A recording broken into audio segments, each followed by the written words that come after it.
सासूबाईंनी तोंडातून शब्द काढायचा आणि सुनेने ते झेलायचा, असंच आमचं रिलेशन आहे. आता तुम्हाला पण माहीत झालं असेल. तर सासूबाईंची फरमाईश होती की मला इडली खायची, इडली करून पाठवून दे. तसं तर 15 दिवस झाले त्यांचा त्या स्वयंपाक बनवतात. आता हळूहळू एवढं काही जमत नाही पण बनवतात म्हणतात. तेवढंच जर असं हालचाल शरीराची झाली तर मला पण पायाने चालायला जरा सोपं पडेल. त्याच्यामुळे मग 15 दिवसापासून डब्बा काय द्यायला लागत नाही, त्यांचं ते बनवतात.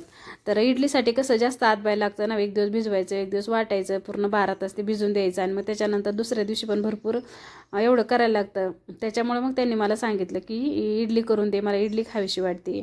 आमच्या सासू सुनांपैकी हा कॉमन एक गोष्ट आहे जी आम्हा दोघींनाही भरपूर आवडते, ती म्हणजे इडली सांबर. तर सकाळी सकाळी ना मी डाळ शिजवून घेतली आणि सांबरची तयारी करून घेतली. आता सकाळी सकाळी याच्यासाठी की आता ज्यांच्याकडे द्यायचं ना ते दादा 8 वाजता जातात ना, त्याच्यामुळं आणि सार्थकचं पण होतं इडली बनवणार आहे तर मला पण डब्याला इडलीच दे. म्हटलं बरं झालं चला. जेव्हा आम्ही दोघं, मी सार्थक किंवा मुलं, आम्ही म्हणजे तिघं असतो किंवा मग आत्या असतात ना, तेव्हा आम्हाला भाजी भाकरी काय बनवायला लागत नाही. पण जेव्हा आमच्या आहो घरी असतात त्या दिवशी जर इडलीचा प्लॅन असेल ना तर तेव्हा मला डब्बल स्वयंपाक करायला लागतो. तुमच्याकडं पण आहे का असं? मला कमेंट करून नक्की सांगा. कारण कारभारांना इडली अजिबातच आवडत नाही आमच्या.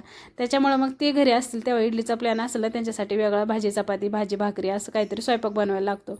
त्याच्यामुळे मग आज काय तो स्वयंपाक बनवायला लागणार नव्हता. आता त्याला पण इडली, मी पण दिवसभर इडलीच खाणार आणि सासूबाईंना पण इडली करून पाठवून द्यायची होती. त्याच्यामुळे म्हटलं चला आज काय टेन्शन नाही स्वयंपाकाचं, दिवसभर आज इडलीवरच निघणार आहे. पण इडलीचं तेवढं एक अवघड असतं बरं का. दिवसभर नुसती भांडीच घासायला लागतात आणि इडली अशी खाल्ली की जरा वेळाने लगेचच पचून जाते आणि लगेचच परत खावीशी वाटते. तर एक दिवसभर मी इडलीवर राहू शकते कारण एवढी प्रचंड इडली मला आवडते. तर मस्त इथं सांबरला फोडणी दिली. आता कढई भरपूर मोठी घेतली कारण आता गावाला पण पाठवून द्यायची. सार्थकला पण 2 टायमाचा डबा द्यायला लागतो त्याला पण शाळेत.